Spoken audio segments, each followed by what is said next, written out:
Hey guys, it's Josh.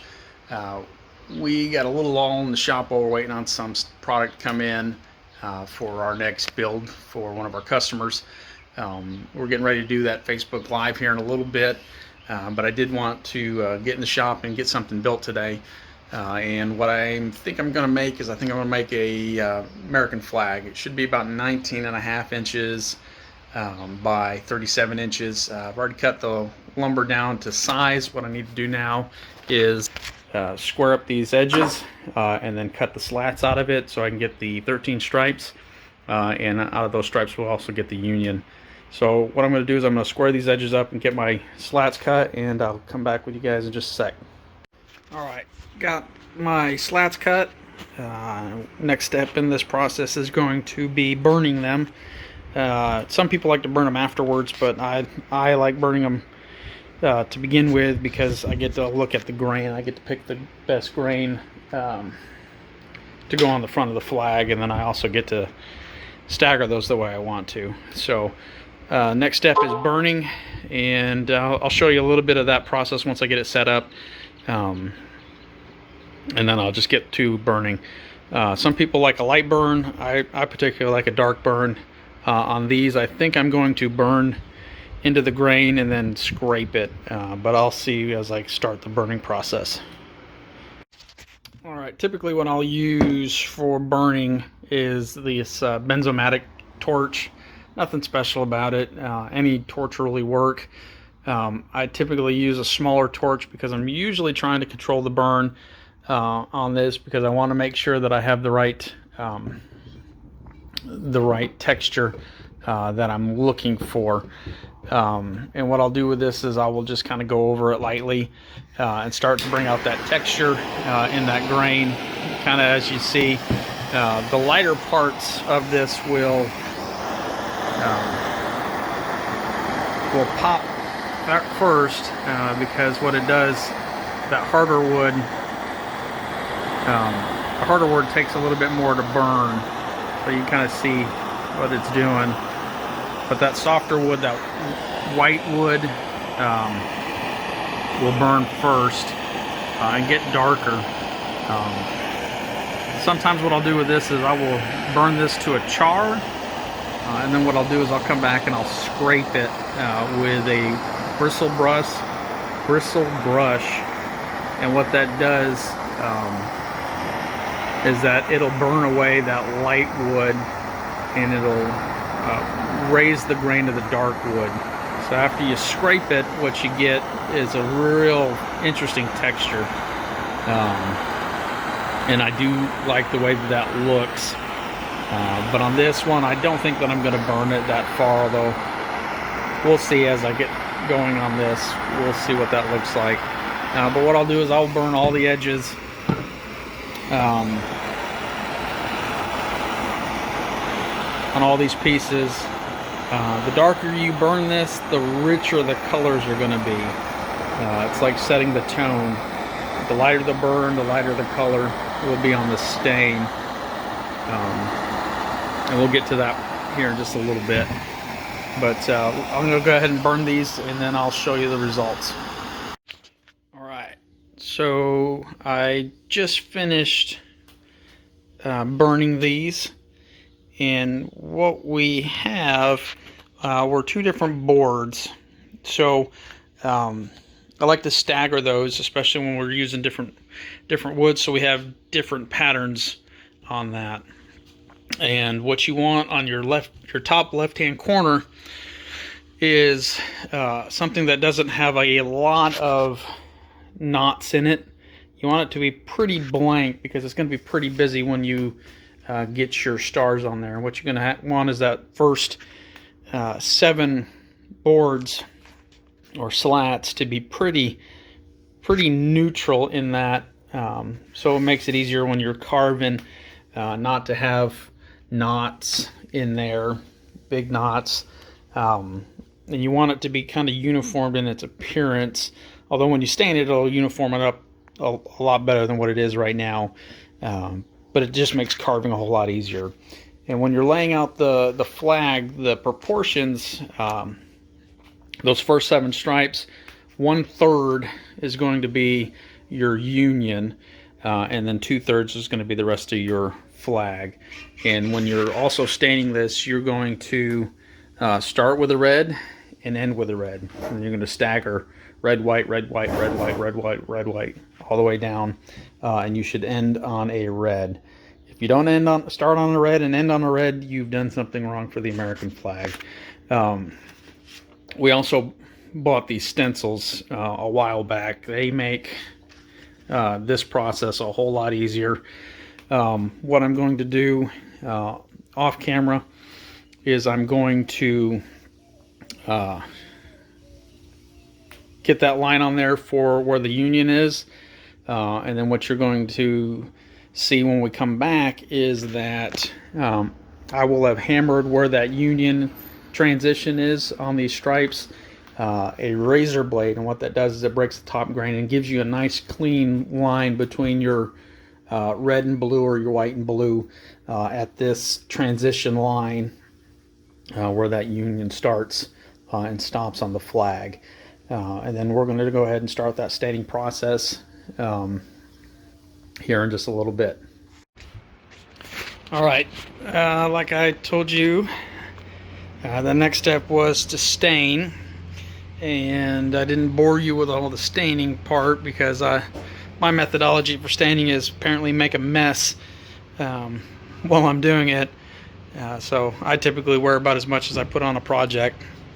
However, I did glove up for this one because I know that I get real nasty with these. But a tip when you're doing these right here, the little razor blades that you get with your razor blade knife, box cutters, what you do with that is you hammer them in where that transition point is. So typically I'll measure 1/3 out, or I'll use my pattern and lay that on there and just draw a straight line across the first 7 stripes, and then I'll take these and put them right on that line and hammer them in. And what you do is you're cutting that top grain of the wood, and that helps give you a clean transition line between the 2 different colors in that. Also, that razor blade will allow you to stain while it's wet both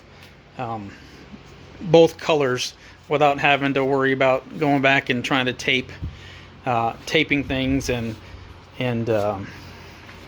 letting things dry. So it's a good little tip when you're doing this.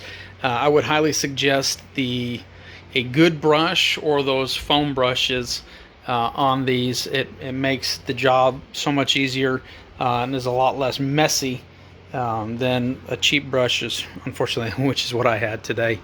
But they come out good. Once this dries, it'll kind of lighten up a little bit in some areas, and some of these areas the colors will darken.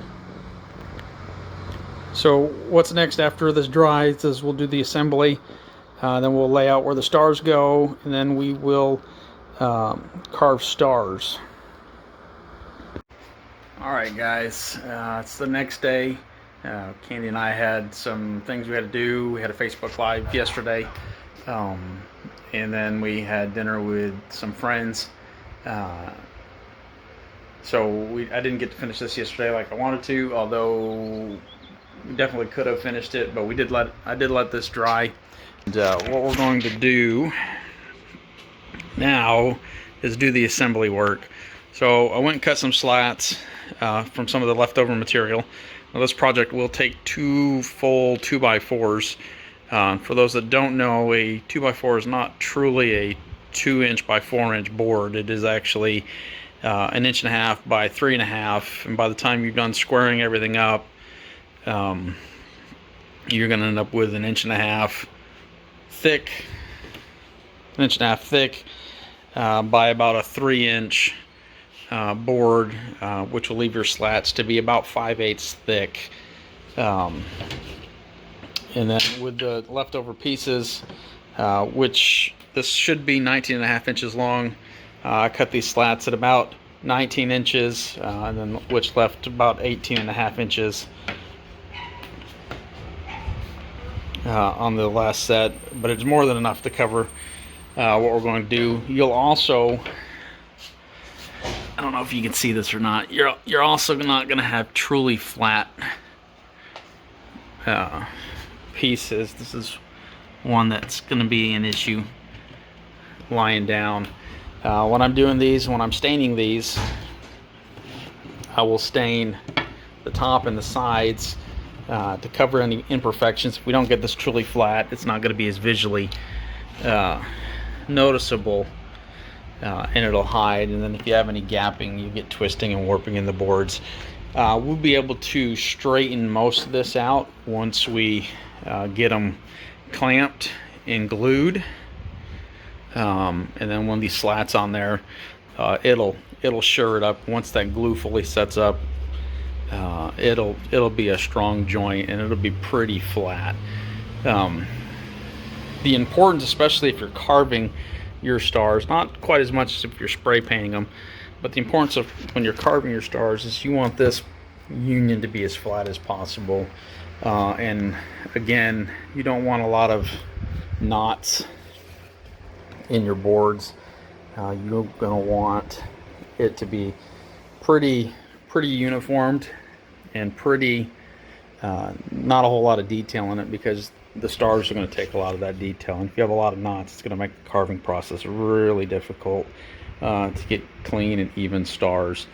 So what we're going to do next is we're going to glue this up, squeeze it down, and then we're going to attach it with some inch brads. And by the time the glue sets up, this will be a very strong joint. And then we're going to draw the stars on and we're going to start carving.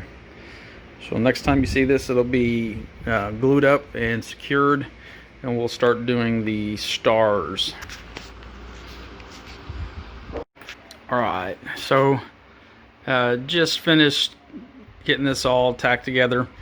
This is a jig that I use pretty regular, nothing more than a couple 2x6s that I use to lay those slats down and help get it flat. I'll also use some sort of straight edge, usually a framing square, to make sure at least the side that would have the union on it, which when flipped over is going to be right up here, is straight, because that's really what's most important. If I need to trim up because my cuts were off for whatever reason, I can trim this side up and then just kind of restain the ends if I need to. But usually if I get this end straight, it's pretty straight. But what I'll do is I'll lay those slats down, put an initial squeeze on it, get this side straight, and then put a little more tightness on, put a little more squeeze to tighten this down a little bit, and then I'll tighten a few of these clamps down, and then I'll do the same thing on this end. Make sure this is pretty straight, and then give a good squeeze down on this, and then tighten the width down, or it would be the height actually. Tighten that height down, and then I'll come back with a rubber mallet and just kind of pop these down, make sure they're good and flat. Again, you're going to get a little bit, but that's part of this rustic look anyways. It doesn't have to be perfect, but I'll give the glue some time to set up, and then we'll take the clamps off and get the union ready to be stained, and then I'll do any touch-up. Sometimes the stain will get scuffed up a little bit, so I'll do a little bit of touch-up, but I usually do any touch-ups after I carve the union, because I'm going to spend a lot of time getting that all carved out, and if I nick it with the rotary tool, then I have an opportunity to fix it up a little bit later. Usually when I'm doing these support slats that I'll glue down, and then I'll put brads in, and I'll put 2 per slat as I'm going through here, so there'll be enough brads to hold it there while that glue fully dries. I'm usually about 6 or so inches off an end, and then I space them out about 6 inches. It'll give you 10 or so inches in the middle, and then I'll put a wire with some screws to hold that here and it gives a good anchor point for somebody who wants to hang it on their wall. And it's a good wire that I'll use, and I'll twist it together.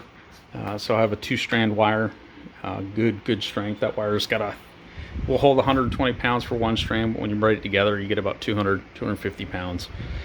Plenty for this application. So I'll give this about 30-40 minutes for that glue to set up. That way, if I had any severely warped boards, got plenty of cure time on that glue setting up, and the strength of the brads will hold everything together.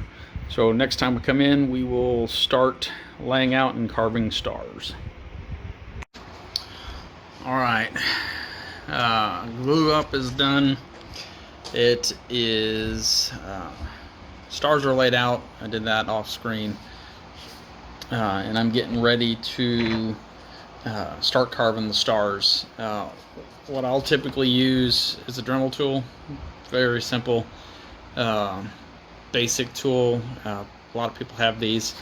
The bit that I'm using is a 107 burr bit. It carves really good.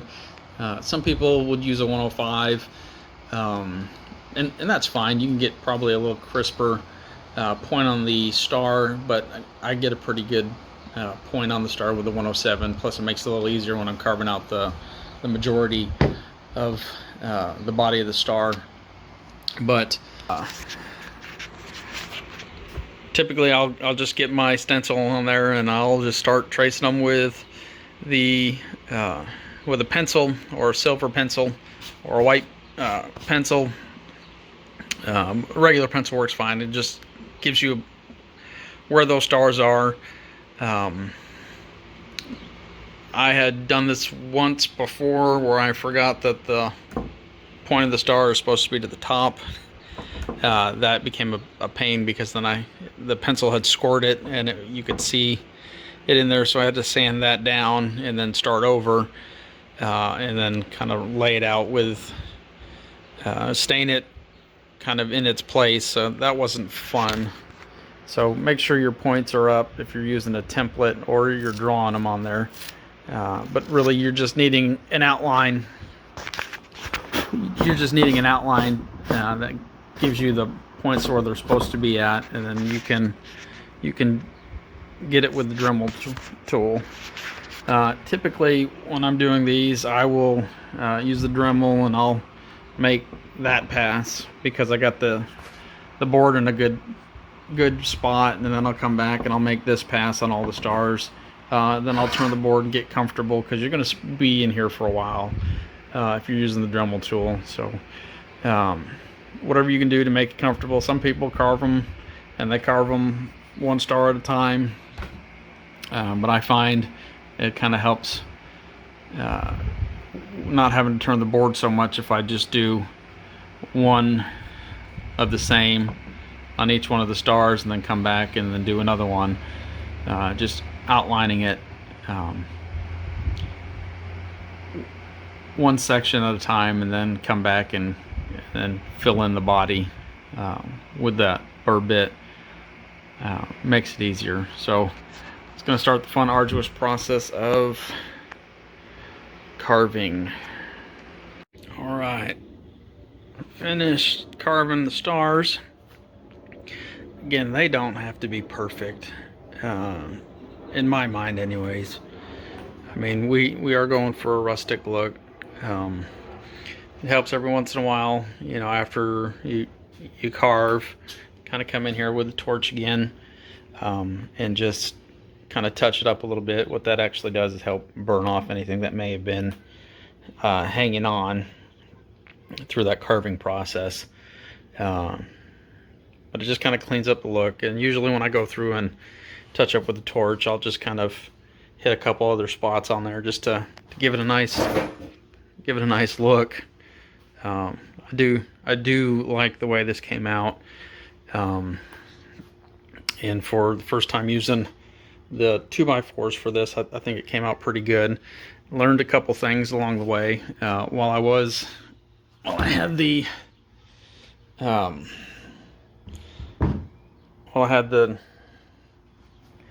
Dremel out. I put our maker's mark on it. And before I went in and touched up with a little bit of paint, I did kind of put the wire hanger on there. Again, this is single strain that I just twist with the drill. Put 2 1-inch screws in there. I do pre-drill this because I don't want this wood splitting. And then I'll wrap it around 1 full turn and then kind of twist it around the wire upon itself, and it gives you a lot of strength. This thing's not going to go anywhere once you anchor it into the wall. But I think it came out really good. The last thing I'm going to do is I'm going to put a couple coats of clear coat sealer on it, and it depends on what you want the look to be. I do like a gloss on these, and we use this a lot. This Krylon triple thick crystal clear glaze. It gives it a very nice smooth texture after about 2 or 3 coats, depending on the wood and how well it soaks in. We use it on our keychains, and about 2 coats gives it a real smooth texture to it. But this flag came out real good. I think I have about 4 hours total time in. Probably less, probably closer to 3. And then we had dry time for stain and dry time for glue that I'm not taking into consider for that. But I think total time was right around 3.5 hours to put this together. By the time you cut your wood, get the slats done, burning. About your burning and your stars are your longest part of this whole build. But about 3, maybe 3.5 hours total time, and that's about 1 hour and 20 minutes carving stars, which is really your longest. And you probably have close to 1 hour in burning the wood with the benzomatic small torch that I use. But again, I think it came out good. This should go up today in sections for you guys, so look for it. This will be going up on sale here in a little bit. Thanks, guys. Bye.